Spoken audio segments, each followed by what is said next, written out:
All right. Oops. Okay. Good afternoon. I have a special guest here. Arne has joined me this today. Let me just straighten up a bit. Okay, so we've got a really cool lesson today. We're going to learn how to use integration. By the way, this is our last lesson in calculus. Last one, okay? In the whole mandatory part of this lesson. So the next time I see we're going to work on we'll solve matrices, and then we have graph theory, which will be after the exam. So this is it for until the half term, after the half term. So we've got a graph. We start with this example, an exponent, a simple exponent, okay? Crosses here, the y-intercept at 1. And we want to use integration to calculate volumes. Okay, so last lesson we calculated the area under the graph. We could have said, let's look at these two little bits here and find the area. Now we're going to look at volume. Volume of what? What we're going to be doing, we're going to take that function and we're going to revolve it. Imagine that we're spinning that function around the x-axis. Okay, so we've got something like this. I'll just reflect it around the x-axis. So imagine this bit here spins around. This thing spins around. And we've got this really groovy shape that looks like this. And we want to find the area, a volume of this. Okay? The book, and it looks like all you need to know is calculate the volume of this, but as an extra, if we have enough time, and we should have enough time, I'll just speak about how we can calculate the surface area of this. It's not much more difficult. So yeah, I'm gonna just get rid of that. So we'll make some space. How do we do it? Well, the idea, as always when it comes to integration, is to divide this element into little, basically we look at this shape and we're dividing it into small little discs. I'm just going to make it a little bit smaller, because otherwise it just takes over. So we're going to have a little disc here, another little disc there, another little disc there, and let's say another disc here. Okay? So we've got a series of these cylinders. That's what they are. They're cylinders. Here's my second one. Okay. So we're taking this shape and we're dividing into these little cylinders. Okay, I'm going to try and draw it nicely. I don't promise. Okay, a cylinder shaped like this. Okay. Now, what is the volume of a cylinder? It's pi r squared. Pi r squared h. R is obviously the radius, and h, so pi r squared, it's the surface area of the circle, and you time it by h. Okay. Now let's write it in terms of this function. We've got a certain function here. Let's just call it a normal function y as a function of x. Later on, in a minute, we'll go back to our specific example. What is r? What is r? It's the y value. It's the y value. Okay? So it's pi yx squared. The r really is the y. And you can see that the radius changes. Okay? The radius here is smaller. The radius is even smaller. The radius here is smaller because the r, the radius is simply the y value. That's probably the key thing here. The radius at each point is just simply the y value. What is the x? What is, the h? Well, it's whatever you make it. It's what you make it. So if in this example I divided this volume into four discs, 1, 2, 3, 4. So I took like differences, we call it delta x normally, right? So that's delta x. Horrible, shocking drawing here. Okay, these are delta x. They're all the same, right? They're all the same. So yeah, let me just pause and try and make it a little bit prettier. Okay, so I drew it again, this time trying to not draw it the 3D because, 2D is easier. So we've got this function. For now, we're just going to call it a general function y of x. And when we're revolving that around the x-axis, okay, what we get is this shape, okay?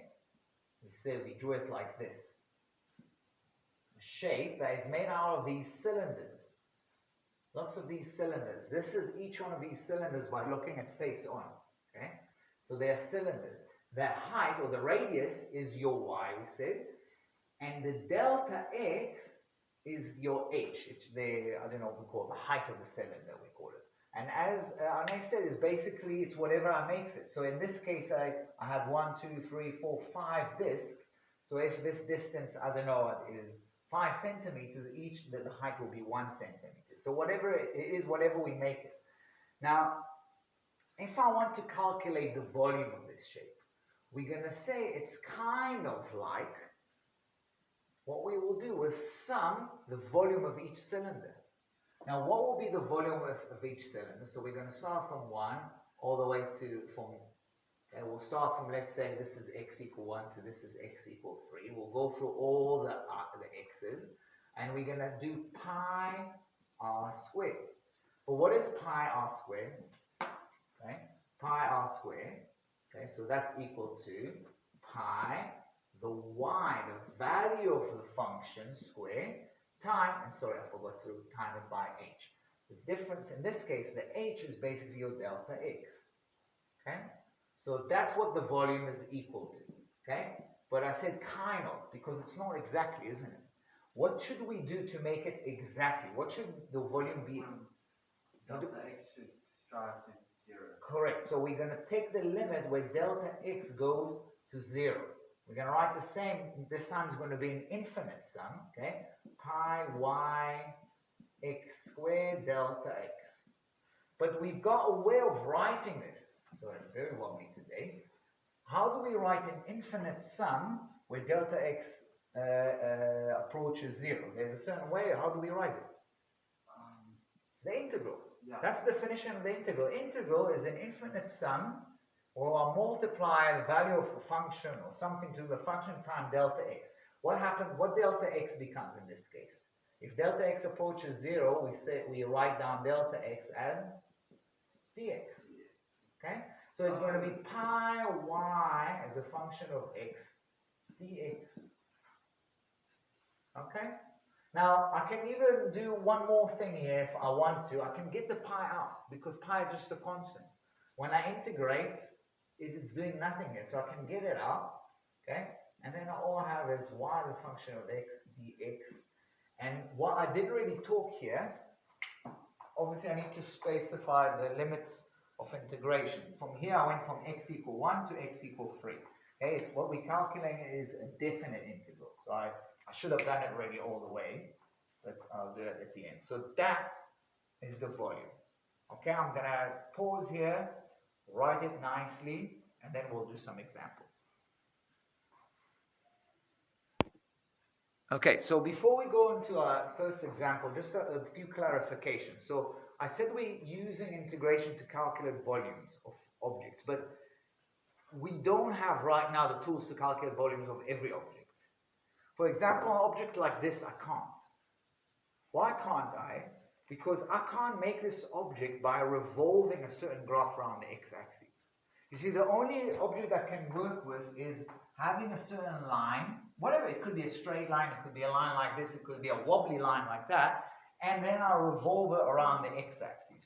So, for example, in theory, an object like this I can. Okay? So, I mean, well, if I knew what that function, okay? I need like, I don't know if you can call it the profile function. Okay? You know, if I say profile, I mean what it looks like from the side, and then I revolve it. But and in this case, I'm always going to use this equation. You can put the pi out or in, it doesn't matter.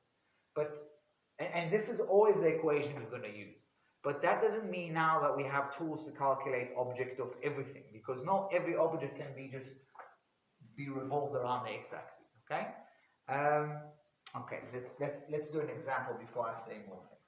So now we have a specific example. We want to find out the volume that I get when I revolve this function around the x-axis. In other words, this little funny thing. So I'm just going to go follow the recipe, okay? By the way, you don't get this equation in the in the exam in that formula sheet, or at least I didn't see it. You can try and remember it, but it kind of makes sense. It's just remember that you're splitting into these little discs. Okay, each one has a radius of y. Okay, so it's pi y squared dx. So in this case, the volume is going to be pi.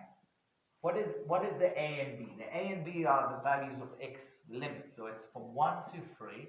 What is y? Y is ex. But I got to do y squared. So it's ex squared dx. Okay, so a little bit of exponent rule first of all. Okay, what is ex squared? It's e to the power 2x. Okay, just a small exponent rule. Now, there's a reason why we start with exponent, because exponent is the easiest one to integrate. Okay, so we're going to leave the pi outside. What is the integration of this? It's the same thing, e to the power tx, but I must divide by 2, because as I do the derivative of that, the 2 jumps out, and then the 2, that 2 kills it. And then I'm putting that line, because I'm not just doing a definite and indefinite integral, we're doing a definite integral. So we're substituting the 1 and the 3. In other words, I'm going to get pi e to the power of 2 times 3 minus divided by 2. In fact, what I can do is take the divided by 2, just take it out here. So I'm going to do pi divided by 2, and then I don't need to divide by 2 every time. So I'm just taking it out, factorizing that off.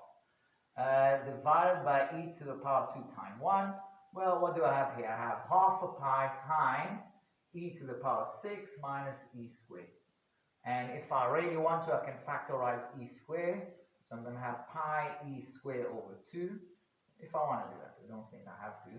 E to the power 4 minus 1. That's it. Okay? Right, I'll pause here. Okay, so our next question, actually I wanted to draw it with you. I'll just read it. It's example 2. We're in page 97, by the way. It says, find the volume. This is the words they're using. Find the volume generated when the area enclosed by the curve y equal x squared, the lines x equals 0 and x equals 3, is rotated about the x-axis through 360 degrees. So that's how it's going to be framed. And they didn't draw it, so it's forcing us to draw as well. So I'm going to look at it again. So we're looking at the area that's enclosed by these curves. Okay, so what is that curve? This curve, look, let's use another color. Okay, so that's a parabola. Okay, so your whole understanding of basic functions, like rating functions, is important. Okay, so this is 2. Okay, so the area between this curve, that's the curve. Okay, x equals 0, which is this one. This is x equals 0. Let's use a green color for that. X equals 0 and x equals 3. So let's say this is 3. So this area, I'm basically revolving this whole thing around the x-axis.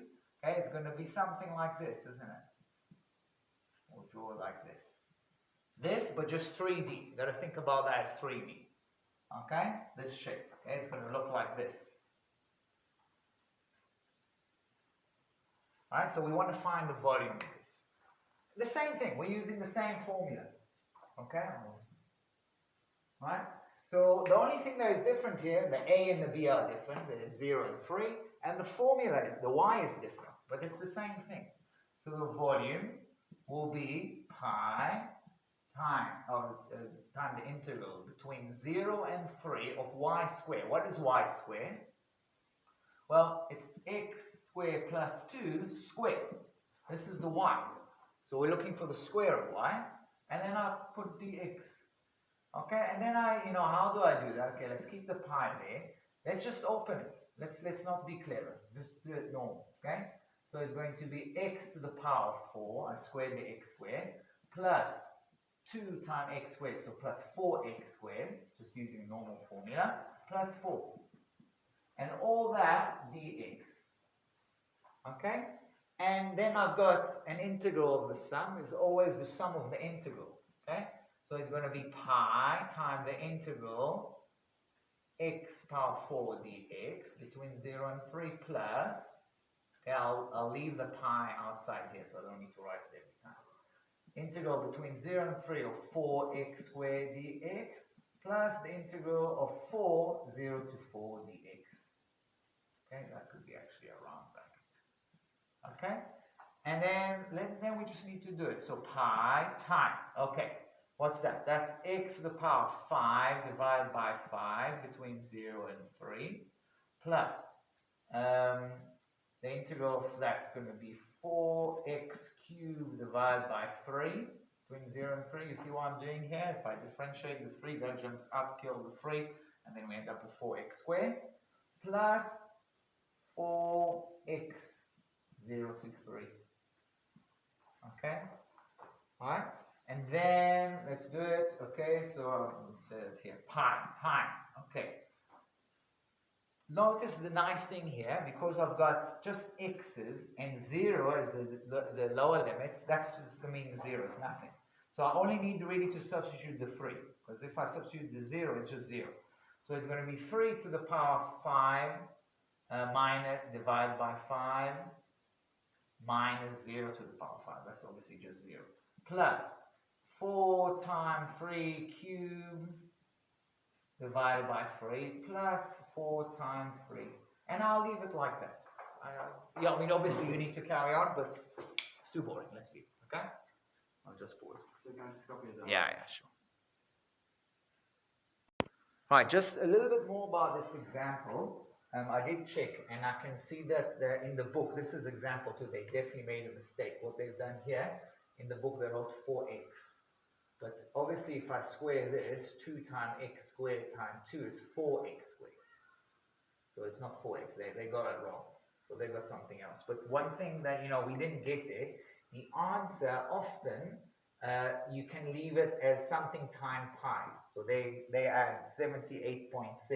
But whatever, what I'm trying to say is leave your answer with pi, in units of pi. And then if you weren't given units in centimeters or anything like that, then just use units squared. Or in fact, that's going to be units cube, isn't it? Okay? Because volume is always unit cube. So write down unit cube. Okay? I'll just pause and make some space. Okay, so now this is something, before we move on to the next example, it's just a thought I had. I don't see that question in the book. So it might be a bit beyond the level, but actually it's the same level. So like Arne said, it could be a question like an extra that they might get you to think about. It's really not more difficult. Let's say they're asked not to calculate the volume of this shape. I'll draw that shape again. And add something like this. Let's say they ask us to calculate the surface area. Okay? So we want to find out the surface area of a certain function. The idea is to do the same thing. We're splitting these guys, okay, into these tiny little discs. Tiny little discs. I'm not going to draw all of them.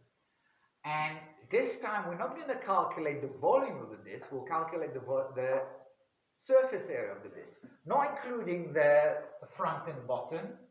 We're just going to calculate.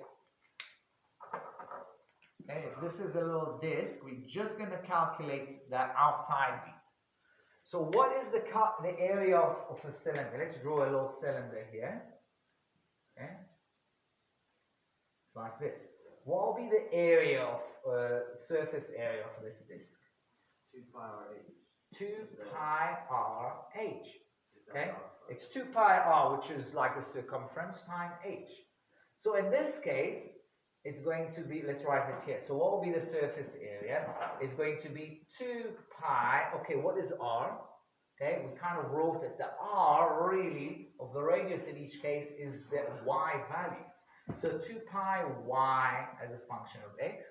And the h, it's the height of the disk, is really your dx. Okay, so the surface area is basically going to be the integral from a to b of 2 pi y dx. Write it pretty here. We'll take the 2 pi out because I don't need it. So it's 2 pi from a to b y dx. In fact, it's easier because here is y squared. Here it's just y. Okay, so let's highlight this formula. And just again, like I said, I didn't really see that in any of the examples, but it's the same level as that. Okay, so if I wanted, let's say, to find out the surface area of this shape, okay, surface area. We're not counting the bottom and the top, the bases, okay? So what we're going to do is we're going to just do the integral, okay? So the area, the surface area is going to be equal to 2 pi, okay? From x equal 3 to 0 to 3. This time just the y value dx. So what is the y value? X squared plus 2. You see, it's actually easier. Okay? So that's 2 pi, okay? X cubed over 3 plus 2x. I should have really, yeah, and put there, let's split it first, okay? 2 pi times the integral of x squared dx plus 2 dx between 0 and 3, 0 and 3, okay? So the integral of the sum is the sum of the integral, 2 pi, this is going to be x cubed, 0 to 3, plus 2x, 0 to 3. Again, the bottom limits, 0 is just 0, so I don't even need to bother about that. It's simply 2 pi times 3 cubed plus 2 times 3. This is, I'm not going to be too lazy because it's so easy to do.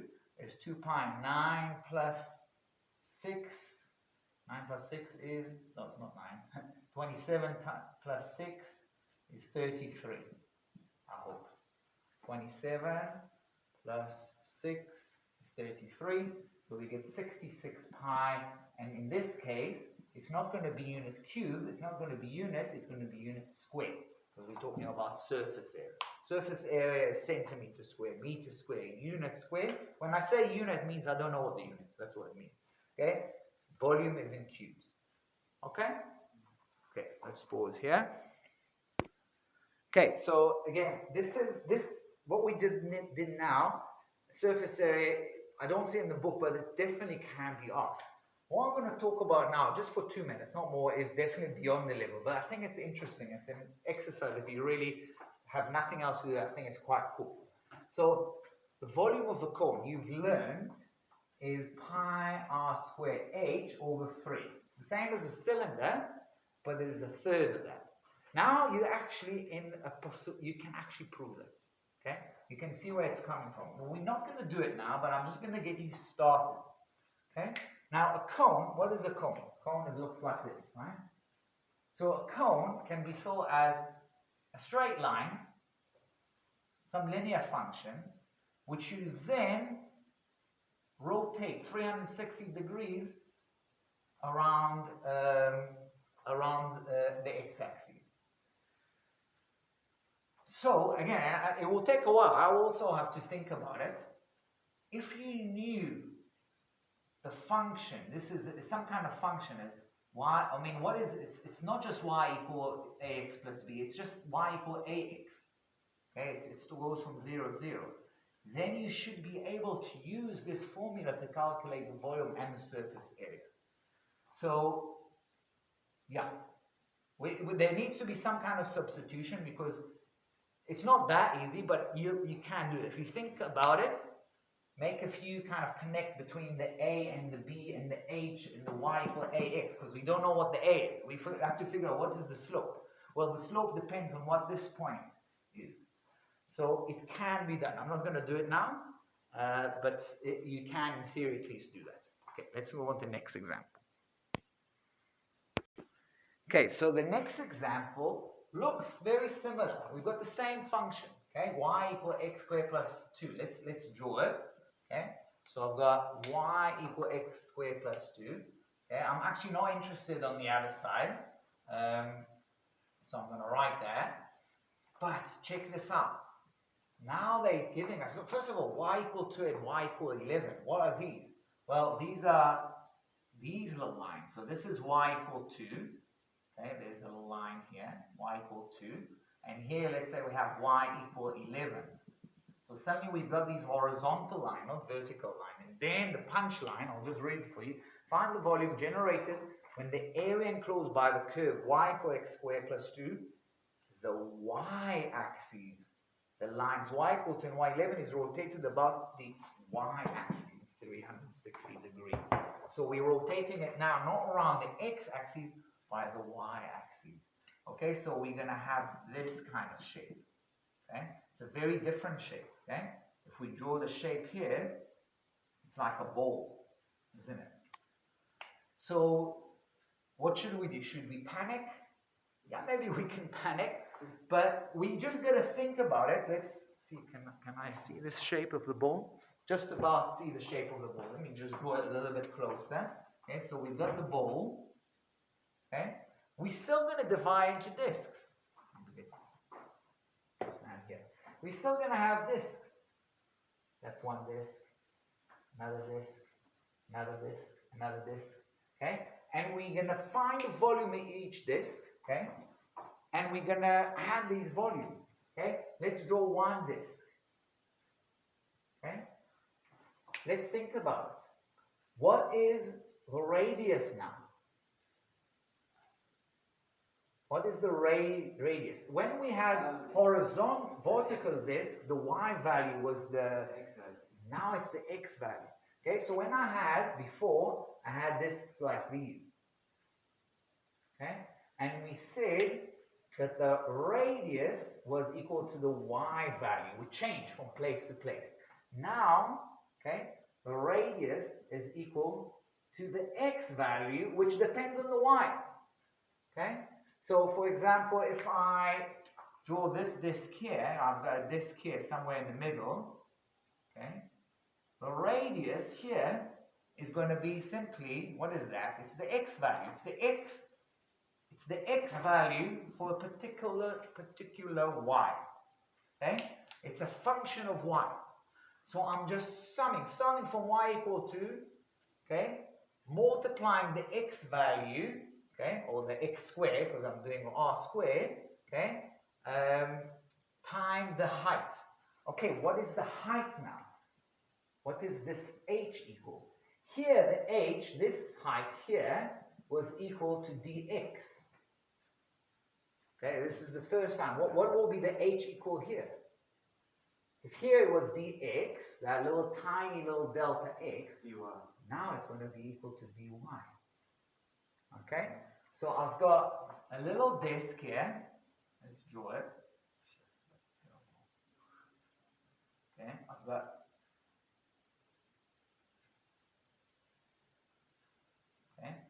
got a little disc here. The height, the radius is going to be a certain x for a particular y. So I'm just moving my y's, moving along from y equal to 2 to all the way to y equal 11. That should be 11. And every time I have a different x. X is a function of y. Okay? My delta, or my height, this is the height, is basically going to be my delta y. Okay? And when I make it smaller, basically it's going to be dy. Okay? So my mu function is going to be like this. Okay? This is when I revolve around x-axis. If I want to revolve around the y-axis, okay, if I want to revolve around y-axis, then it's a little bit different, but not different. Actually, all you got to do is change your sign. Exactly. Every time it says x, right, and y. Every time it says y, right, x. It's pi. That's the same. A and b now are values of y. Okay? So it's y equal a, y equal b. Here it was actually x equal a, x equal b. I didn't write x equal because we always worked with x. But now actually it's y equal a and y equal b. And instead of y, the function of x squared, is going to be x as a function of y squared. Instead of dx, it will be dy. Okay? So let's put that on, and then let's try and do it for this specific function. I'll just make a little bit of space. Okay, so how are we going to do it? It is a little bit different. So I'm going to write down the volume, and it's equal to pi. Okay, what are the limits of y? Y goes from y equal 2 to y equal 11. And then we got to do y squared. Do I want to do y squared or, hang on. I need to find x squared. So I want to find x squared. So I need to find an equation of x. In fact, I don't want to find what x is. I want to find what x squared is. So I'm just going to rearrange that and say, okay, x squared equal y minus 2. Okay? You see, if I want to know what x is, that will be a bit tricky. It will be y minus 2 square root. But I don't want to know what x is. I want to know what x squared is, because we're after the radius, which the radius is, the square of the radius. So in fact, it's really easy. It's y minus 2 dy. Okay, because we're also integrating with respect to y. Okay, so now I'm going to have pi. Okay, this is absolutely easy integral to make. Okay, get rid of the integral. Okay, it's y squared over 2 minus 2y. See, I just integrated with respect to y, not with respect to x. Okay, and I got to put x equal 2, x equal 11. Okay. I probably should have, you know what, just for the sake of it, because you never really integrate with respect to y, let's just do it in 2 stages. So it's going to be the integral of y from 2 to 11 dy minus the integral of 2 dy 2 to 11, boom. Okay, now that's going to be pi, open brackets, y squared over 2, 2 to 11, minus 2, no, don't have to integrate again, 2y 2 to 11. Okay? So all I'm doing is just replacing the roles of the x and the y. Okay? Let's just do that. Okay? So I'm going to have pi, right, big number here. 11 squared is 121 divided by 2, minus 2 squared divided by 2 is going to be 2, right? Because 4 divided by 2 is minus 2. Minus, I have to open another brackets here, 2 times y, 2 times 11 is 22, minus 2 times 2 is 4, and I can just let you finish that up. Okay, just have to find how much it is. Okay, 112. Okay, let's just do it. Let's not be lazy. Okay, pi time, that's 61.5. Just put it in the calculator. I've got, let's see, that's 20, that's 18. 61,5 minus 2 minus 18. Just put it in the calculator, find how much it is. Giving your answer in pi and obviously writing units cubed. Okay, because we're calculating volume. Okay, pause here. Alright, so I thought I'll just do one more example with you with revolving around the y-axis, because the one we just did, believe it or not, was quite easy. We didn't really have to find what is x squared. We didn't have to work too hard for it. Now I've got this function, y equal ln x. And we want to find out the volume enclosed by this curve, and y equals 0 and y equal 1. So that's why the line y equals 0. And the line y equal 1 is over here. Okay? And I think it's good to be able to draw this curve. So curve y equal, it's like this, isn't it? Y equal ln x, just correct me if I'm wrong, it's just something, no, so, yeah, it never really does, so it's like this. Right? And it never really gets to here. Okay, so I'm going to carry on here. There's a asymptote, right? Are we happy with that? Yeah. Okay. All right, so we need to go between here and there. So we're going to revolve it like this. Okay, so we're going to have this kind of shape between y equals 0 to y equal 1. This is the volume that I want to calculate. I'm going to use the same formula. Okay, so I'm going to write the volume is this formula because we're revolving around the y-axis. So it's pi y equal to 0 to y equal to 1. Right, here's the thing. Okay, so I want to find out x in terms of y. And in fact, I need x squared. So this is the question you asked me last time, didn't you? How do I find x in terms of y? Sorry, this is not really seen very well here. It's y equals ln x. How do I find x in terms of y? Remember that question you asked me? So what we got to, well, it's to do with the definition of logarithm. Okay? I'll write it again here. If y equal ln x, therefore, what I want to do is the inverse function of ln, of the log, which is e. So that means that x equal e to the power of y. Okay? That implies that. Okay? To get rid of that log, I basically need to do the exponent of both. That's what I told you last time. Okay? E to the power of y equal e to the log x. Okay? But e to the log of x is simply equal to x. Okay, the exponent of the log with the same base is just that value. Okay, but another way of maybe remember it like this. That's how I tend to remember it. Y equal log x. That means if you want to know what x is e. Where is that e from? It's the base here, e to the power of y. So now I've got x. That's great. But I need to find x squared. Okay, that's not a problem. X squared is going to be e to the power of y squared, which we already in the beginning of this session we said is e to the power of 2y. So I've got e to the power of 2y dy. And at this point, if you don't mind, I'll just stop. Okay, this is just a normal integrate. We did this identical integral in the beginning of the lesson where we just had x dx, but it's the same thing. Okay, I'll pause here and then one last thing to end the lesson. Okay, so the last bit, which is actually a whole different exercise, but it's just one example, and it's pretty easy, is I've been given two functions, f, which is this one, the square root of 36 minus x squared, and g, which is square root of 16 minus x. And I'm again revolving them around the x-axis, 360 degrees. I'm going to have, I don't know what you would call that shape. It's not a donut. It's you have a sphere, and then you took up a sphere outside inside that sphere, so you end up the leftover. Okay, it's like you could say a donut that you're rotating 360 degrees. Yeah. So if I take this, not donut, but just this circle and rotating it around. Okay. Hole out of the middle of the sphere. So and that is probably the clue of how to solve in the volume. Because what do you reckon we're going to do? How do we found volume? That one.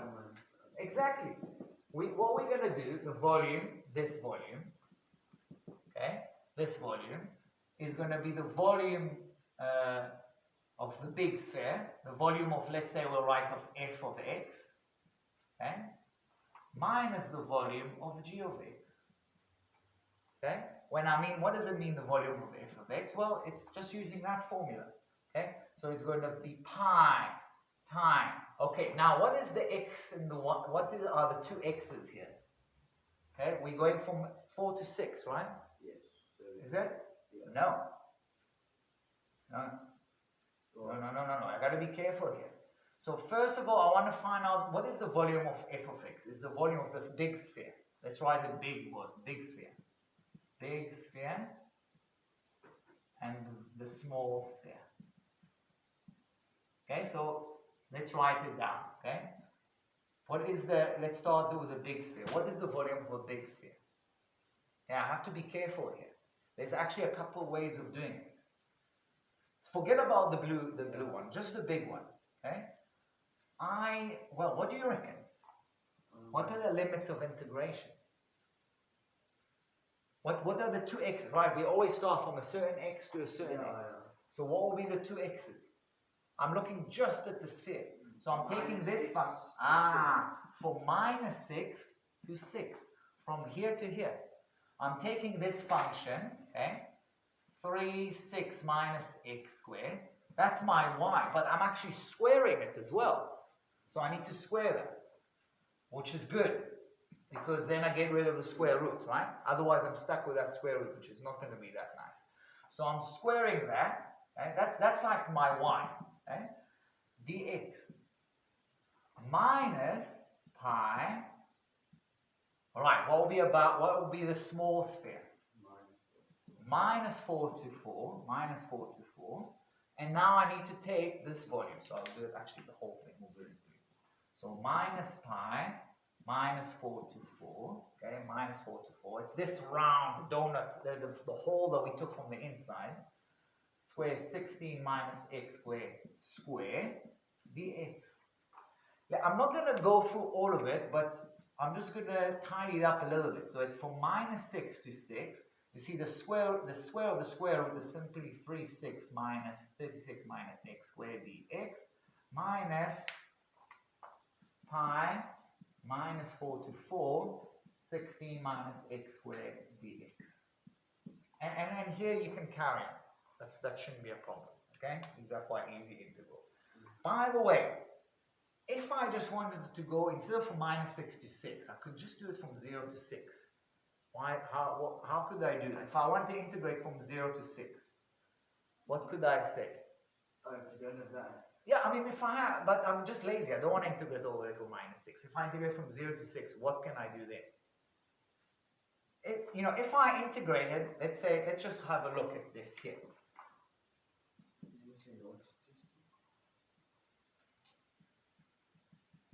Okay, this is carry on. You got to carry on, But let's say I didn't want to integrate from minus 6 to 6. Let's say I want to integrate from 0 to 6. What will I have to do to add here to make this equal? Obviously, that's not equal to that. Double it. Okay, so that's all stuff we do later on when we get to university maths. We have to think about shortcuts. Okay, obviously, if I look just at the volume here of this whole big sphere, this half a sphere is half of the sphere. So instead of integrate from here to here, I can start integrating from there to there and just double it. So we can do that. We can do that. As long as it's symmetrical, as long as the shape is symmetrical, instead of integrating from minus 66, integrate from 0 to 6, but then just double it. Okay, definitely this is using symmetry arguments. Symmetry, not arguments, but symmetry reasoning. That's it. Okay, that's it. We finished with integration. We finished with calculus. We finished with the mandatory topic.